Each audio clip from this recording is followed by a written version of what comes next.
3 ते 4 वर्षाची चिमुकली आहे आणि 65 वर्षाचा नराधम आहे. आणि अशी मानसिक वृत्ती आहे. एवढ्या खराब वृत्तीचा माणूस आणि एवढ्या चिमुकल्या मुलीला आज त्यांनी तिच्यासोबत अत्याचार करून तिला मारून तिला शेणाच्या ढिगाऱ्याखाली पुरून टाकलं. आज लोकांची एवढी मानसिकता खराब झाली की आज अशा वाघिणी सारखे आपल्याला मुली अशा घडवायच्यात की मुलीकडे बघायच्या अगोदर त्याला धाक पडला पाहिजे. अशा रणरागिणी अशा पोलीस उभा करायच्यात आपल्याला. तेव्हाच हा महाराष्ट्र सुरक्षित राहील.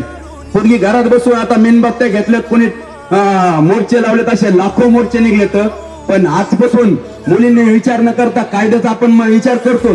पण कायद्यानं काय केलं आज निवांत 2 ते 3 वेळेस त्यांनी अत्याचार करून जेलमधून बाहेर जाऊन पुन्हा अत्याचार करतोय. मग कायदा सुव्यवस्था ज्याची मुलगी मिली त्यांनी डायरेक्ट मारून टाकलेलं बरं.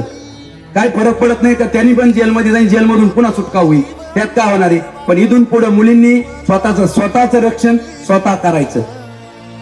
कोई रहना रहे लेकिन मेरा हिंदुस्तान आबाद रहना चाहिए.